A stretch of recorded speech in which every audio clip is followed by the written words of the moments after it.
नमस्कार, आप देख रहे हैं रीवा दर्शन में सचेता बघेल आपके साथ। आई नजर डालते हैं आज के खबरों पर विस्तार से।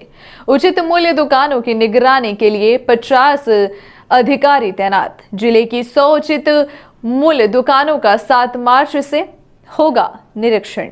राष्ट्रीय खाद्य सुरक्षा अधिनियम के तहत जिले में संचालित उचित मूल्य दुकानों से खाद्यान्न एवं अन्य सामग्रियों के वितरण की निगरानी के लिए 50 अधिकारी तैनात किए गए हैं। कलेक्टर मनोज पुष्प ने अधिकारियों को 7 मार्च को आवंटित उचित मूल्य दुकानों का निरीक्षण करके निर्धारित प्रपत्र में प्रतिवेदन देने के निर्देश दिए हैं।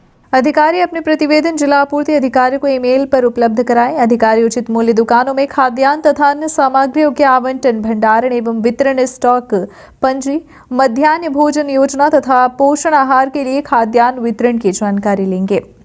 अधिकारी उचित मूल्य दुकान में पीओएस मशीन की स्थिति, केरोसिन भंडारण के लिए उचित व्यवस्था, निगरानी समिति की बैठक, उचित मूल्य दुकान में शासन के निर्देशों के अनुसार सूचना बोर्ड की स्थिति तथा उपभोक्ताओं से उचित मूल्य दुकान के संबंध में फीडबैक लेकर प्रस्तुत करें। जारी आदेश के अनुसार उचित मूल्य दुकानों के निरीक्षण के लिए विकास खंड रीवा में अनिल गुप्ता, सहकारिता निरीक्षक संकल्प परोहा, जिला प्रबंधक बाल श्रम परियोजना सीएल सोनी, सहायक संचालक पिछड़ा वर्ग आशीष द्विवेदी, सहायक संचालक महिला एवं बाल विकास तथा श्रीमती रानी श्रीवास्तव, सहकारिता निरीक्षक को तैनात किया गया है। विकास खंड रायपुर करचलियान में योगेश पाठक, सहायक संचालक उद्यान नागेश्वर कोल, मंडी सचिव पांडे, संजीव पांडे, एसडीएम मनगवा, ओपी श्रीवास्तव, सहकारिता निरीक्षक तथा जीपी सोनी एसएलआर को तैनात किया गया है।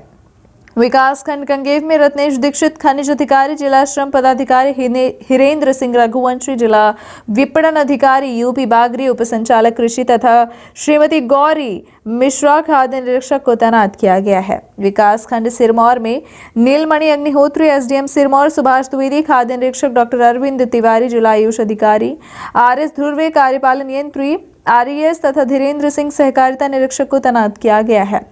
विकास खंड जवा में बीएल कनौजी, सहकारिता निरीक्षक मनोज तिवारी, कार्यपालन यंत्री जल संसाधन ज्ञानेन्द्र पांडे, महाप्रबंधक सहकारी बैंक वीके झा, अधीक्षण यंत्री लोक निर्माण विभाग तथा अजय सिंह, जिला प्रबंधक आजीविका मिशन को तैनात किया गया है। विकास खंड त्योथर में पीके पांडे, एसडीएम बाल्मिक शर्मा, प्राचार्य आईटीआई पुष्पेंद्र सिंह बुंदेला, क्षेत्रीय अधिकारी प्रदूषण देवेश पांडे, सहायक प्रबंधक सहकारी बैंक तथा नीलेश पांडे, सहकारिता निरीक्षक को तैनात किया गया है। विकास खंड मऊगंज में AP Dwivedi, SDM Ajit Tiwari, CEO जनपद पंचायत डॉक्टर पंकज श्रीवास्तव, अतिरिक्त संचालक उच्च शिक्षा यूवी तिवारी, जिला प्रबंधक उद्योग तथा महेश पटेल, सीएमओ मऊगंज को तैनात किया गया है। विकास खंड हनुमना में एमआर मेहरा, सीईओ जनपद पंचायत, सीएम त्रिपाठी, मुख्य अभियंता जन संसाधन एके सिंह, एसडीएम हनुमना, सहायक संचालक मछली पालन तथा शंकरलाल, कार्यपालन यंत्री एनएचआई को तैनात किया गया है। विकास खंड नई गढ़ी में एके त्यागी, सीएमओ हनुमना लेखराम द्विवेदी, सहकारिता निरीक्षक एसके बोहित, खाद्य निरीक्षक मनीष जैन, सहकारिता निरीक्षक तथा एमएल सहकारिता निरीक्षक को तैनात किया गया है। नगर निगम क्षेत्र रीवा में डीएस परिहार, जिला संयोजक ट्राइबल एएस खान, एएएफओ चेतराम कौशल, डीएसओ पंकज राव गोरखड़े, कार्यपालन यंत्री पीएचई मैकेनिकल तथा अनुराग तिवारी, एसडीएम को तैनात किया गया है। रीवा में भी दौड़ेंगे सीएनजी वाहन, 2 गैस फिलिंग स्टेशन शुरू। रीवा में घरेलू गैस एलपीजी के वितरण के लिए सिटी गैस वितरण नेटवर्क विकसित किया जा रहा है। इसके तहत इंडियन ऑयल कॉरपोरेशन रीवा में एलपीजी के घरेलू कार्यों, वाणिज्यिक कार्य तथा औद्योगिक क्षेत्रों में सप्लाई करेगी। इंडियन ऑयल को पेट्रोलियम और प्राकृतिक गैस नियामक बोर्ड ने 8 दिसंबर 2018 को रीवा जिले में गैस वितरण नेटवर्क विकसित करने की जिम्मेदारी दी। प्राकृतिक गैस ईंधन का सस्ता और कम प्रदूषण देने वाला साधन है। भारत सरकार वर्ष 2023 तक ऊर्जा के क्षेत्र में गैस क्षेत्र की भागीदारी 6% से बढ़ाकर 15% करने के लिए लगातार प्रयास कर रही है। रीवा में सीएनजी गैस के चलने वाले वाहनों का उपयोग तेजी से बढ़ रहा है। इंडियन ऑयल द्वारा संचालित Nirmal auto centre Mangawa, new Rewa service station Rewa में सीएनजी गैस की सुविधा उपलब्ध है। रीवा जिले में सीएनजी गैस की आपूर्ति के लिए 4 पेट्रोल पंपों में निर्माण कार्य किया जा रहा है। इनमें Gupta auto service, civil line Rewa, Shri petrol pump Padra, Chirholanath filling station Gurh road Rewa तथा श्री श्याम बिहारी किसान सेवा केंद्र सिरमौर रोड रीवा शामिल हैं। इनमें 15 मार्च से सीएनजी गैस का वितरण शुरू हो जाएगा। अब रीवावासी भी किफायती तथा कम प्रदूषण वाले सीएनजी वाहनों का उपयोग कर सकेंगे। इंडियन ऑयल कॉर्पोरेशन के प्रतिनिधि ऋषिराज शर्मा ने आम जनता से सीएनजी वाहनों के उपयोग करने की अपील की है। उन्होंने कहा है कि सीएनजी एक स्वच्छ और पर्यावरण के अनुकूल ईंधन है। इसके उपयोग से वाहन के इंजन की क्षमता बढ़ती है। सीएनजी वर्तमान में 72 रुपए प्रति किलोग्राम की दर से दी जा रही है। इसके उपयोग से वाहन का माइलेज डीजल पेट्रोल की तुलना में लगभग 1.5 गुना अधिक होता है। समर्थन मूल्य में गेहूं खरीदी के लिए किसानों का पंजीयन 5 मार्च तक। किसानों को उनकी उपज का उचित मूल्य देने के लिए शासन द्वारा समर्थन मूल्य पर खरीदी की जाती है। शासन द्वारा वर्तमान वर्ष के लिए गेहूं का समर्थन मूल्य 2015 रुपए प्रति क्विंटल निर्धारित किया गया है। समर्थन मूल्य पर गेहूं खरीदी के लिए किसान का पंजीयन 5 मार्च तक किया जाएगा। पंजीयन सभी शासकीय कार्य दिवसों में निर्धारित खरीदी केंद्रों में किया जाएगा। किसान एमपी किसान ऐप, ई उपार्जन पोर्टल तथा ई उपार्जन मोबाइल ऐप पर भी अपना पंजीयन करा सकते हैं। इस संबंध में जिला आपूर्ति नियंत्रक सीआर कौशल ने बताया कि सभी किसान निर्धारित खरीदी केंद्र में अपना ऑनलाइन पंजीयन अवश्य कराएं। पंजीकृत किसानों से ही समर्थन मूल्य पर गेहूं की खरीदी की जाएगी। स्वयं के मोबाइल, कंप्यूटर खरीदी केंद्र तथा ग्राम पंचायत कार्यालय में स्थापित सुविधा केंद्र में पंजीयन की निःशुल्क व्यवस्था की गई है। किसान 50 रुपए का शुल्क देकर MP online kiosk, common service centre, लोक सेवा केंद्र तथा साइबर कैफे में पंजीयन करा सकते हैं। जिला आपूर्ति नियंत्रक ने बताया कि किसान पंजीयन कराने के लिए खरीदी केंद्रों में अपने ऋण पुस्तिका की प्रति, बैंक पासबुक की प्रति, समग्र आईडी, आधार कार्ड तथा मोबाइल नंबर की जानकारी उपलब्ध कराएं। जिस खसरा नंबर में गेहूं बोया गया है उसकी जानकारी अनिवार्य रूप से दें। किसान द्वारा दिए गए गेहूं के बोए गए क्षेत्रफल के अनुसार ही खरीदी की जाएगी। गेहूं खरीदी के लिए पंजीकृत किसान भी बोए गए क्षेत्रफल की जानकारी देकर पंजीयन में संशोधन करा सकते हैं। पंजीयन कराते समय सभी किसान केवल राष्ट्रीयकृत बैंक अथवा जिला सहकारी केंद्रीय बैंक का ही खाता नंबर दे। साथ ही इसमें पंजीकृत मोबाइल नंबर एवं आधार पंजीयन लिंक करा दें, जिससे ऑनलाइन भुगतान समय पर किया जा सके। जिला आपूर्ति अधिकारी ने बताया कि पंजीयन के बाद गेहूं के क्षेत्रफल का सत्यापन आयुक्त भू अभिलेखों की वेबसाइट एवं गिरदावरी ऐप के माध्यम से की जाएगी।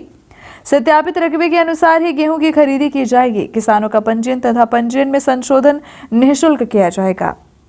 सिकमेदार, बटाईदार तथा वनाधिकार पट्टेदार किसानों का पंजीयन भी सहकारी समितियों एवं खरीदी केंद्र में किया जाएगा। हायर सेकेंडरी की परीक्षा शांतिपूर्ण संपन्न, नहीं मिले नकल के एक भी प्रकरण। हायर सेकेंडरी की गणित विषय की परीक्षा आज शांतिपूर्ण ढंग से संपन्न हो गई। परीक्षा में कुल 3566 छात्र नियमित एवं 367 स्वाध्यायी छात्र शामिल हुए। 2 निरीक्षण दलों द्वारा परीक्षा केंद्रों का सतत निरीक्षण किया गया। परीक्षा में एक भी नकल का प्रकरण नहीं सामने आया है। जिला शिक्षा अधिकारी ने बताया कि निरीक्षण दल क्रमांक 1 में श्री गंगा प्रसाद उपाध्याय एवं सुदामा लाल गुप्ता शामिल थे, जबकि निरीक्षण दल क्रमांक 2 में श्रीमती आरती सिंह, श्री राजेश कुमार मिश्रा शामिल हैं।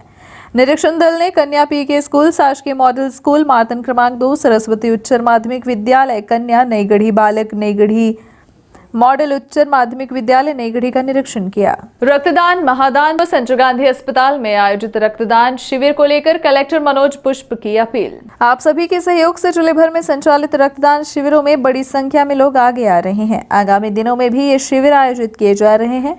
आप सभी से अनुरोध है कि इन शिविरों में बढ़ चढ़कर हिस्सा लें और रीवा जिले की स्वास्थ्य सेवाओं की बढ़ोतरी में अपनी भूमिका अदा करें। आप सभी के सहयोग से रक्तदान का जो महाअभियान चल रहा है उसमें सभी शिविरों में काफ़ी अच्छा काम हो रहा है। काफ़ी बड़ी संख्या में रक्तदान करने के लिए लोग आगे आ रहे हैं। 4 तारीख को एक बार फिर बड़ा रक्तदान का शिविर आयोजित किया गया है रीवा मुख्यालय पे, और लगातार 30 मार्च तक इस तरह के शिविर आयोजित किए जा रहे हैं। आप सभी से अनुरोध है कि इसमें बढ़ चढ़कर हिस्सा लें और रीवा जिले की स्वास्थ्य सेवाओं की बढ़ोतरी में अपनी भूमिका अदा करें। धन्यवाद। मार्च के बाद कांग्रेस पार्टी में शुरू होंगे संगठन के चुनाव। यह बात पत्रकार वार्ता के माध्यम से रीवा पहुंचे मध्य प्रदेश कांग्रेस संगठन चुनाव के एपीआरओ क्रांति शुक्ल ने पत्रकारों से कही है। इस दौरान श्री शुक्ल ने भाजपा के मिस कॉल वाली सदस्यता पर भी सवाल खड़े किए तथा भाजपा सरकार पर कई आरोप लगाए हैं और कहा कि इस बार कांग्रेस पार्टी भाजपा को सत्ता से उखाड़ फेंकने कोई कोर कसर नहीं छोड़ने वाली। 31 मार्च से कांग्रेस पार्टी संगठन चुनाव के माध्यम से पार्टी की नींव मजबूत करेगी और यह चुनाव राष्ट्रीय अध्यक्ष जाएगा। इस अवसर पर कांग्रेस शहर अध्यक्ष गुरमीत सिंह मंगू, कांग्रेस नेता गिरीश सिंह के अलावा अन्य नेता भी मौजूद रहे। श्री शुक्ल ने और क्या कहा है, आइए हम आपको सीधे उन्हीं से रूबरू कराते हैं। आपको अवगत कराना है कि कांग्रेस पार्टी का 5 साल के बाद जो सांगठनिक चुनाव प्रक्रिया होती है, उस पार्टी की चुनावी प्रक्रिया चल रही है। 16 नवंबर से पार्टी सदस्यता अभियान पार्टी ने चला रखा है, जो 31 मार्च को खत्म होगी। आज यहाँ पर मैं आया था मंडल के सभी महत्वपूर्ण पार्टी नेताओं पदाधिकारियों से बात करने, क्या स्थिति है, कितना सदस्यता, उसमें कोई रुकावट तो नहीं है। मध्य प्रदेश में पार्टी ने मिनिमम 50 लाख मेंबरशिप का टारगेट रखा है, जो उम्मीद है कि पूरा होने की स्थिति में है। उसके साथ साथ डिजिटल सदस्यता का भी कार्यक्रम हम लोगों ने शुरू किया है। डिजिटल सदस्यता थोड़ा सा इसलिए भिन्न है कि आप लोगों ने भाजपा की जिस तरीके की मेंबरशिप होती है कि मिस कॉल से मेंबरशिप हो गई, हमारे यहाँ जो पूरी प्रक्रिया है वो जो हमारा मेंबर होगा उसकी वोटर आईडी उसमें फिलअप होगी, उसका फ़ोटो क्लिक होगा, उसका पूरा डिटेल उसमें फिल किया जाएगा। उसके बाद एक ओटीपी उसके मोबाइल पे आएगी। उस ओटीपी के बाद वो अब मेंबरशिप क्लियर होती है कि ये अब हमारी पार्टी का सदस्य हो गया। न कि मिस कॉल के माध्यम से हम दावा करें कि हमने करोड़ों मेंबर्स बना दिए। ऐसे बोगस मेंबरशिप हमारे यहाँ एक भी नहीं होनी है। जो भी होनी है वह जेन्युइन मेंबरशिप होनी है। तो ये 31 मार्च तक हमारी ये प्रक्रिया कंप्लीट होने जा रही है। 31 मार्च के बाद संगठन चुनाव शुरू होंगे। संगठन के जो विभिन्न निकाय हैं, बूथ स्तर से लेके ब्लॉक होते हुए जिला और प्रदेश और फिर राष्ट्रीय अध्यक्ष तक के चुनाव की यह पूरी प्रक्रिया है, जो चरणबद्ध तरीके से होगी। अप्रैल से हम ये शुरू करेंगे, जो अगस्त सितंबर में पार्टी के राष्ट्रीय अध्यक्ष के चुनाव में जाके संपन्न होगी। उसका जो कार्यक्रम है वह कुछ इस प्रकार है। 1 अप्रैल से 15 अप्रैल तक हम कांग्रेस के जो प्राथमिक सदस्य बनेंगे, अभी जैसे एक बूथ पे हमने 25 बनाए, 50 मेंबर बनाए, उनके बीच प्राथमिक सदस्यों के बीच से बूथ पर एक कमेटी चुनी जाएगी, जो बूथ कमेटी हमारी होगी। वह हमारी प्राइमरी कमेटी है। उसके बीच से वोटर आम सदस्य वोट करेगा अपनी कमेटी बनाने में बूथ स्तर पे। वहाँ से जो लोग चुन के आएंगे वह ब्लॉक में अपने लोगों को चुनेंगे। ब्लॉक से जो चुन के आएंगे वह जिले में चुनेंगे। यह पूरा प्रोसेस है। जो जिले से चुन के जाता है पीसीसी सदस्य, वह प्रदेश में इलेक्ट करता है एआईसीसी सदस्य, राष्ट्रीय स्तर पर अपने पार्टी के अध्यक्ष का चुनाव करता है।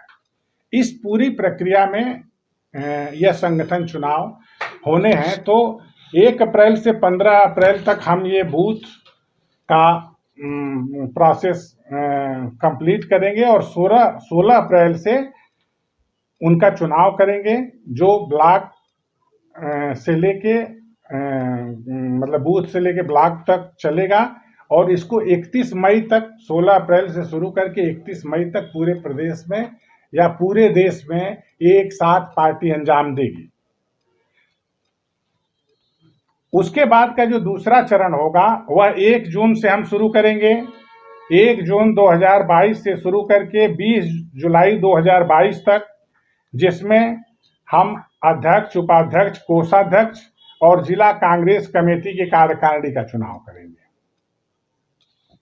फिर तीसरा चरण 21 जुलाई से शुरू होकर 20 अगस्त तक चलेगा, जिसमें से पीसीसी, जिसको प्रदेश कांग्रेस कमेटी कहते हैं, पीसीसी की जो जनरल बॉडी होती है, आम सभा, जो पूरे प्रदेश से पीसीसी सदस्य चुन के आएगा, वह अपना पीसीसी के अध्यक्ष को इलेक्ट करेगा, प्रदेश कांग्रेस कमेटी के अध्यक्ष को, जो प्रदेश अध्यक्ष, फिर उपाध्यक्ष, कोषाध्यक्ष, ये सभी, और पीसीसी की कार्यकारिणी, इसका इलेक्शन संपन्न होगा।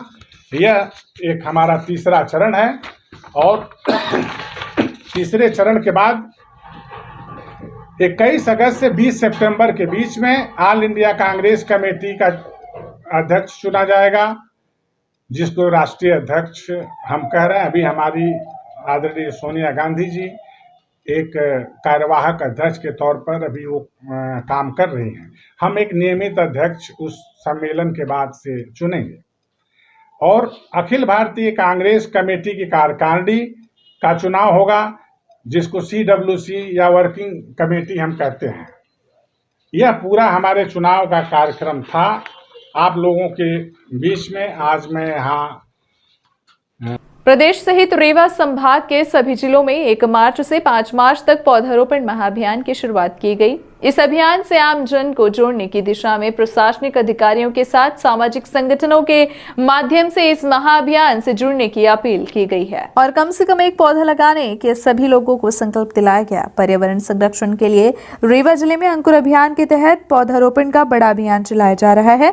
अभियान को सफल बनाने के लिए आप सभी मिलकर बड़े पैमाने पर पौधारोपण कर इसे संरक्षित करें तथा पौधारोपण के बाद पौधे की फोटो वायुदूत अंकुर ऐप पर अपलोड अवश्य करें। यह अपील अपर कलेक्टर शैलेंद्र सिंह के अलावा जन अभियान परिषद जिला समन्वयक प्रवीण पाठक, समाज सेवी तमन्ना अंसारी, सिद्धार्थ श्रीवास्तव, श्लेषा शुक्ला, नीलांजना पांडे आदि लोगों ने भी की है। मध्य प्रदेश शासन के द्वारा पूरे मध्य प्रदेश में 1 तारीख से 5 तारीख तक अंकुर अभियान चलाकर सघन वृक्षारोपण का लक्ष्य लिया गया है। रीवा जिला भी इसमें बढ़ चढ़कर हिस्सा ले रहा है। मैं ये अपील करना चाहता हूँ कि रीवा ज़िले में लगाए जाने वाले विभिन्न पौधे और ऐसे पौधे जो कि आपने लगा के जिनका संरक्षण कर रहे हैं, उन सभी पौधों को वायुदूत अंकुर ऐप डाउनलोड करके उनकी पिक्चर को ज़रूर इसमें अपलोड करें। इससे आप एक प्रतियोगिता में भी भाग लेंगे और इसमें अधिकतम प्रतिभागियों को लकी ड्रॉ के आधार पर पुरस्कृत करने की शासन की योजना है और आपको वृक्ष वीरांगना और वृक्षवीर का उपाधि और पुरस्कार मिलेगा। इसलिए मेरी सभी लोगों से अपील है कि ज़्यादा से ज़्यादा वृक्षारोपण करके वायुदूत अंकुर ऐप पर इसे डाउनलोड करें और इस प्रतियोगिता में सहभागिता करें। धन्यवाद। नमस्कार दोस्तों, मैं श्लेषा शुक्ला बेनिशन वेलफेयर सोसाइटी से। आप सभी को पता होगा कि अपने मध्य प्रदेश पे अंकुर प्रोग्राम चल रहा है। 1 से 5 तारीख का भी ये महाअभियान चल रहा है कि जिसमें हमें ज़्यादा से ज़्यादा वृक्ष लगाने हैं और उन वृक्षों को जीवित भी रखना है। तो अपने रीवा को हम चाहते हैं कि नंबर 1 पे लाए, ग्रीन रीवा करें और ज़्यादा से ज़्यादा पेड़ लगाएं और उनको सुरक्षित रखें। और एक मध्य प्रदेश में एक और पहल चली है कि जो हम वृक्ष लगा रहे हैं उनको जीवित रखें। तो ये हमें पता कैसे चले कि वो जीवित है, तो उसके लिए आप वायुदूत ऐप डाउनलोड करें और उसमें जब आप पेड़ लगाएं तो आप फोटो डालें, 1 महीने के बाद वो फोटो डालें और एक फोटो लास्ट में डालें कि वो पेड़ आपका बड़ा हो रहा है। और जैसे ही आपका जो पेड़ बड़ा होगा, अगर वो एक अच्छी, हेल्दी और सही तरीके से बड़ा हो रहा है तो उसमें आपको पुरस्कृत भी किया जाएगा। तो धन्यवाद। आप सब लोग पेड़ लगाएं और अपने रीवा को ग्रीन करें। रक्तदान के लिए शहरवासियों और युवाओं को प्रेरित करने के लिए व्यापारियों की अनूठी पहल। सेंट्रल गांधी अस्पताल में 4 मार्च को जिला प्रशासन के नेतृत्व में हो रहे वृहद रक्तदान शिविर का आयोजन। विघ्नहर्ता सेवा संस्थान समिति सामाजिक संगठन की पहल पर जिले में रक्तदाताओं के लिए पहली बार व्यापारी संगठनों द्वारा सम्मान के साथ लाभ प्रदान का बीड़ा उठाया गया है। शिविर सेंट्रल गांधी अस्पताल में 4 मार्च को जिला प्रशासन के नेतृत्व में आयोजित किया जाएगा।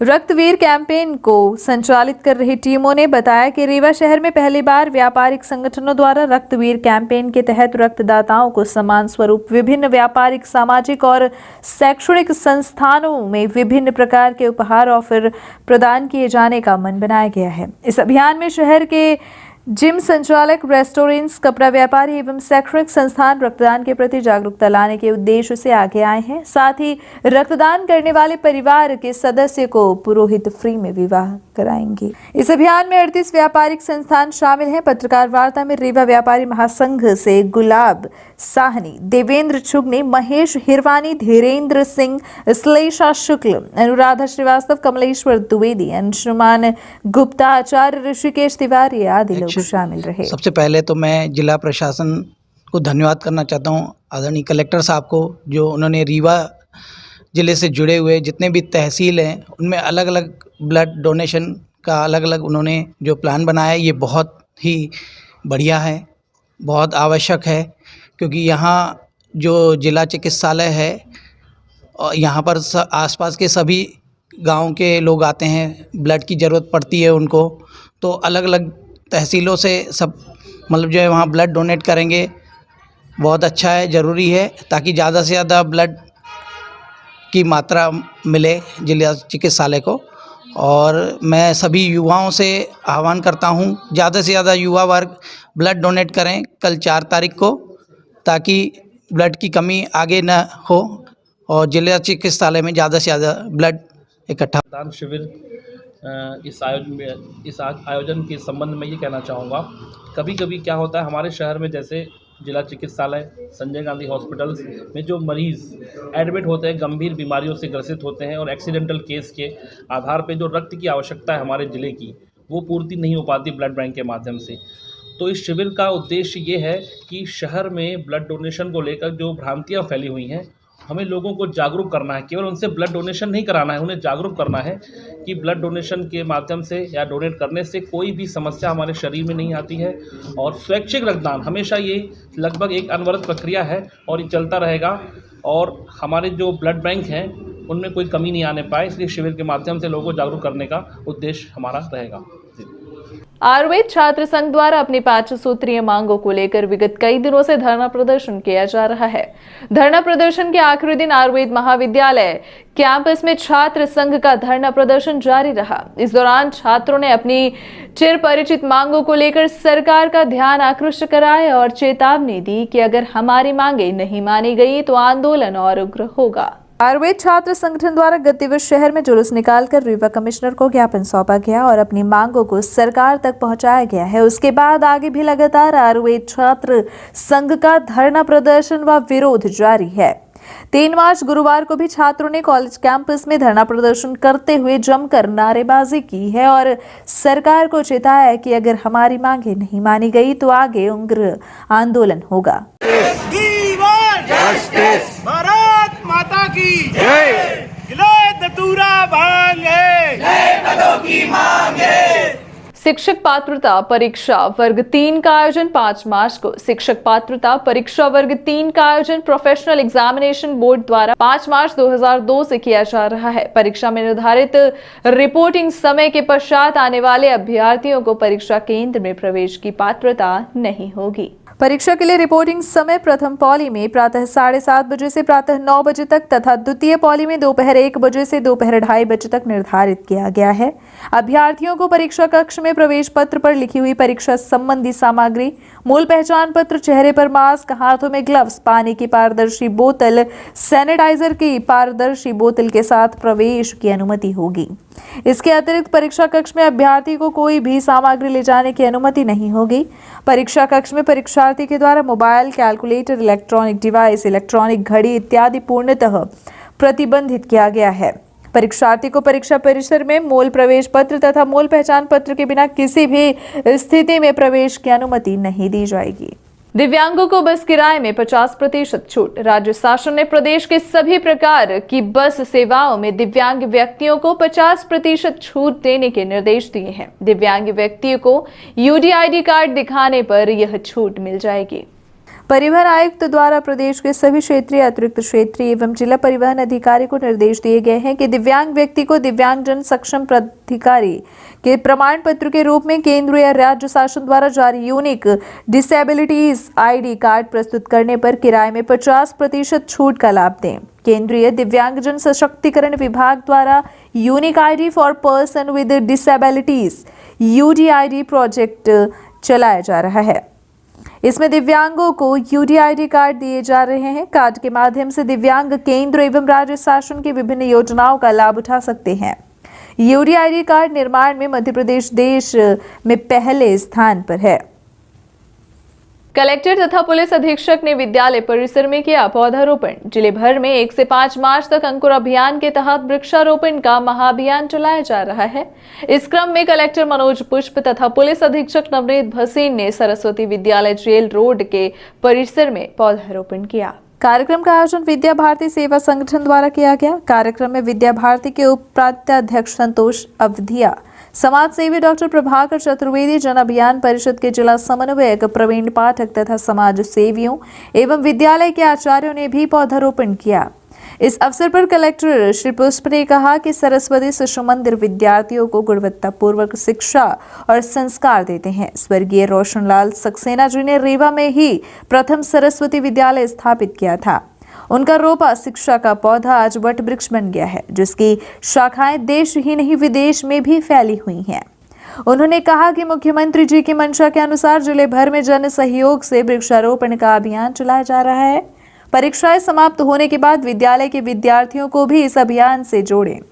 कार्यक्रम में पुलिस अधीक्षक ने कहा कि अंकुर अभियान में विद्यार्थियों की अत्यधिक भागीदारी आवश्यक है। विद्यार्थियों द्वारा रोपित पौधे की याद उन्हें जीवन भर रहती है। विद्यार्थियों को शिक्षा के साथ अच्छे संस्कार और वृक्षारोपण जैसे सामाजिक कार्यों से जोड़ना आवश्यक है। कार्यक्रम में विद्या भारती के उप प्रांताध्यक्ष श्री अवधिया ने संस्था तथा सरस्वती विद्यालय की उपलब्धियों की विस्तार से जानकारी दी। कार्यक्रम में कमलेश सचदेवा, नीरज खरे, विद्यालय के प्राचार्य उमाशंकर, ज्ञानेंद्र सिंह तथा आचार्य गण उपस्थित रहे। ये थी आज की खबरें। आगे की खबरों के लिए बने रहे रीवा दर्शन के साथ। दीजिए हमें इजाजत। नमस्कार।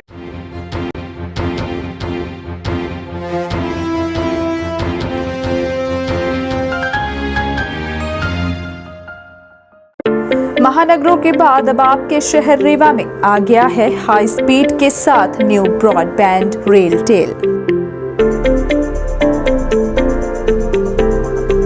जिसमें आपको मिलेगी अच्छी स्पीड और बेहतर सर्विस। तो न्यू ब्रॉडबैंड कनेक्शन के लिए संपर्क करें VPS केबल नेटवर्क, पता John tower 2nd floor near college Chowk Rewa.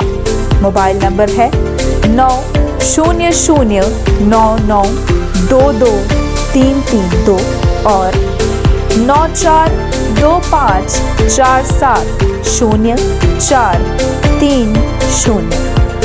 धन्यवाद।